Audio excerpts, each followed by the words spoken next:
மேலூர் ஸ்ரீ சஞ்சீவன ஆஞ்சநேயர் சுவாமி கோயில் மகா கும்பாபிஷேக விழாவை காண அன்புடன் அழைக்கிறார் ரொட்டேரியன் டாக்டர் கே சீனிவாசன். தந்தி டிவிக்கு கிடைத்திருக்கக்கூடிய செய்தி, அதிமுக கூட்டணியில் ஐஜேகே திரு பாரிவேந்தர் அவர்களுடைய ஐஜேகே மற்றும் திரு ஜான் பாண்டியன் அவர்களுடைய தமாமுகவுக்கு தலா 2 தொகுதிகள் ஒதுக்கீடு செய்யப்பட்டிருப்பதாக தகவல்.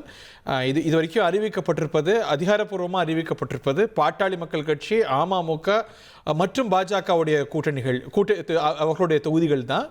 இப்போ நமக்கு கிடைத்திருக்கக்கூடிய தகவல் என்பது அதிமுக கூட்டணியில் ஐஜேகே, தமாமுக ஆகிய கட்சிகளுக்கு தலா 2 தொகுதிகள் ஒதுக்கீடு செய்யப்பட்டிருப்பதாக தகவல். நமக்கு சற்று நேரத்துக்கு முன்பாக வந்த தகவல், திரு ஜான் பாண்டியன் அவர்களுடைய தமாமுக இங்கே ரெட்டையில தான் போட்டியிடும் என்று. அதுதானா அப்படிங்கிறத நம்ம அதிகாரப்பூர்வமான அறிவிப்புக்கு காத்திருக்கணும். அதே போல் ஐஜேகே என்ன சின்னத்தில் போட்டியிடுதுங்கிறதையும் நம்ம பார்க்கணும். நம்முடைய தலைமை செய்தியாளர் ராஜா இணைந்திருக்கிறார். ராஜா, ஐஜேகே தமாமுக 2த்துக்கும் தலா 2 தொகுதிகள் அப்படிங்கும்போது எந்த சின்னத்தில் போட்டியிடுறாங்க? அதிமுக தலைமையிலான அந்த என்டிஏ கூட்டணியில் தற்பொழுது 2 தொகுதிகள், அதாவது ஐஜேகே இந்திய ஜனநாயக கட்சி ஐஜேகேவுக்கு 2 தொகுதிகளும், அதே போல் ஜான் பாண்டியனுடைய தமிழக மக்கள் முன்னேற்ற கழகத்திற்கு 2 தொகுதிகள் என 4 தொகுதிகளுக்கான அந்த ஒதுக்கீடு தற்போது செய்யப்பட்டுள்ளதாக நமக்கு தகவல் கிடைத்துள்ளது. அதாவது இந்திய ஜனநாயக கட்சிக்கு ஐஜேகேவிற்கு 2 தொகுதிகள், திரு பாரிவேந்தர் தலைமையிலான ஐஜேகேவிற்கு 2 தொகுதிகள், அதே போல் திரு ஜான் பாண்டியன் தலைமையிலான தமிழ்நாடு மக்கள் முன்னேற்ற கழகத்திற்கு 2 தொகுதிகள் என தற்பொழுது உறுதியாகியுள்ளதாக தற்போது தகவல் கிடைத்துள்ளது. இந்த 2 தொகுதிகளிலும் அவர்கள் அதிமுக சின்னத்தில் போட்டியிடுவதாக தான் தற்போது தகவல் கிடைத்துள்ளது. இன்று இரவுக்குள் அனைத்து தொகுதிகளுக்குமான அந்த ஒதுக்கீடு செய்யப்படும் என ஒதுக்கீடு செய்து முடிக்கப்படும் என அதிமுக பொதுச் செயலாளர் திரு எடப்பாடி பழனிசாமி தெரிவித்திருந்தார். அந்த சூழ்நிலையில் தான் தற்பொழுது 2 தொகுதிகள் தற்போது ஒதுக்கீடு, 4 தொகுதிகளுக்கான அந்த ஒதுக்கீடு என்பது செய்யப்பட்டுள்ளது. ஏற்கனவே பாஜகவிற்கு 27 தொகுதிகளும், அம்மா மக்கள் முன்னேற்ற கழகத்திற்கு 11 தொகுதிகளும், பாட்டாளி மக்கள் கட்சிக்கு 18 தொகுதிகளும் ஒதுக்கீடு செய்யப்பட்டது.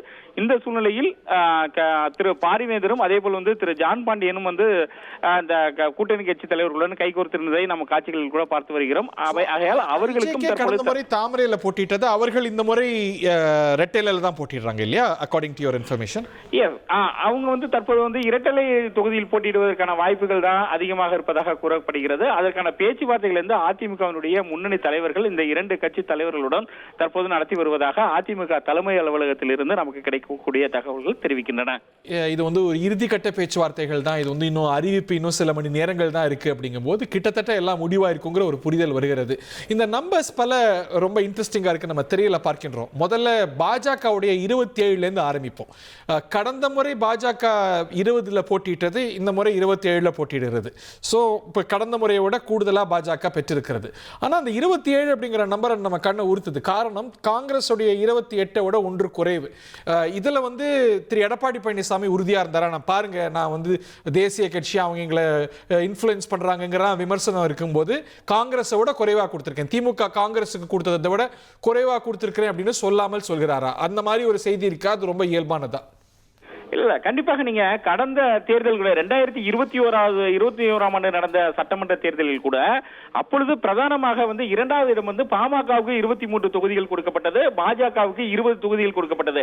கடந்த தேர்தலிலேயே, ஏனென்றால் இங்கு தமிழக அரசியல் வட்டாரங்களில் எதிர்க்கட்சிகள் தொடர்ந்து அதிமுக மீது சொல்லி வரும் குற்றச்சாட்டு என்பது டெல்லிக்கு அதிமுக அடிபணிகிறது, பாஜகவினுடைய சொல்படிதான் கேட்டு நடக்கின்றது என்று தொடர்ந்து அந்த விமர்சனங்களை அவர் வைத்து வந்தார்கள்.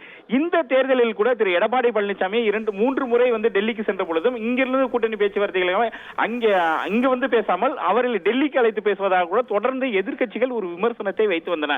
இந்த சூழலில் தான் நீங்கள் குறிப்பிட்டது போல் அதாவது காங்கிரஸ் பல்வேறு கட்ட பேச்சுவார்த்தைகளுக்கு பிறகு பல்வேறு கட்ட பேச்சுவார்த்தைகள், அதே போல பல சச்சரவுகளுக்கு பிறகு 28 தொகுதிகள் காங்கிரஸ் ஒதுக்கப்பட்டது. ஆனால் அதாவது அதிமுக பாஜகவுக்கு சொல்வதை தான் கேட்கிறது என்று பல்வேறு விமர்சனங்கள் இருந்த போதிலும் 27 தொகுதிகளை பாஜகவுக்கு ஒதுக்கி தற்பொழுது அதிமுக கூட்டணியில் 27 தொகுதியில் பாஜகவுக்கு ஒதுக்கப்பட்டுள்ளது என்பது ஒரு முக்கியத்துவம் வாய்ந்ததாக, அதாவது சொல்லக்கூடிய நீங்கள் ஏற்கனவே குறிப்பிட்டது எடப்பாடி பழனிசாமி அதிமுக கூட்டணிக்கு சொல்லக்கூடிய ஒரு செய்தியாக தான் பார்க்கப்படுகிறது. நாங்கள் பாஜகவிற்கு நாங்கள் அவர்கள் சொல்வதை முழுவதுமாக அவர்களுக்கு நாங்கள் அடிபணியவில்லை. எங்களுடைய ஒரு நிலைப்பாட்டில் உறுதியாக இருக்கிறோம். கொஞ்சம் விவரிச்சு பார்த்தா டெவிலிஸ் இந்த டீடைல்ஸ் சொல்லுவாங்க. 27 தொகுதி பாஜக ஒதுக்கீடுனா பாஜக இன்னும் எவ்வளவுல நிக்கிறதுன்னு பார்க்கணும்ல. அதுக்கப்புறம் தானே இந்த கன்க்ளூஷனுக்கு வர முடியும். கண்டிப்பா இதுல மற்ற கூட்டணி கட்சிகளுக்கு இந்த தொகுதிகள் என்பது ஏற்கனவே அந்த 54 தொகுதிகள் போக மீதமுள்ள தொகுதிகள் தான் அதிமுக போட்டியிடுகிறது. அப்படி இருக்கும்போது அதில் தான் இந்த தொகுதிகள் எல்லாம் இவர்களுக்கு அமமுக, அதாவது திரு பாரிவேந்தர் தலைமையிலான ஐஜேகே இந்திய ஜனநாயக கட்சிக்கும் அதே போல தமிழக மக்கள் முன்னேற்ற கழகம் ஜார்பாண்டியனுக்கும் 2 தொகுதிகள் என்பது அதிமுக கூட்டணியில் தான் ஒதுக்கப்படுகிறது. ஏற்கனவே அந்த 27 இந்த 4 தொகுதிகள் வராது என்பதுதான் தற்போதைய புரிதலாக உள்ளது. ஓகே, சோ அவங்க எல்லையில போட்டிடுறாங்களா இல்ல தாமரையில போட்டிடுறாங்களா போது நமக்கு கிடைக்கிற தகவல் அவங்க இப்போது எல்லையில போட்டிடுறாங்கன்னு இறுதி அறிவிப்பு வரும்போது நம்ம பார்க்கணும். திமுக கூட்டணியில யாரும் கை சின்னத்துல போட்டிடுவதற்கான சூழல் இல்லை. பட் இங்கேயும் கூட யார் யாரெல்லாம் இலையில போட்டிடுவாங்க தாமரையில போட்டிடுவாங்கன்னு சொல்லப்பட்டதோ அவர்கள் இலையில போட்டிடுறதுக்கான சூழல் இருக்கிறது. பட் அந்த ஃபைனல் அறிவிப்பு வர வரைக்கும் நம்ம காத்திருக்கணும். மேலூர் ஸ்ரீ சஞ்சீவன ஆஞ்சநேயர் சுவாமி கோயில் மகா கும்பாபிஷேக விழாவை காண அன்புடன் அழைக்கிறார் ரொட்டேரியன் டாக்டர் கே. சீனிவாசன்.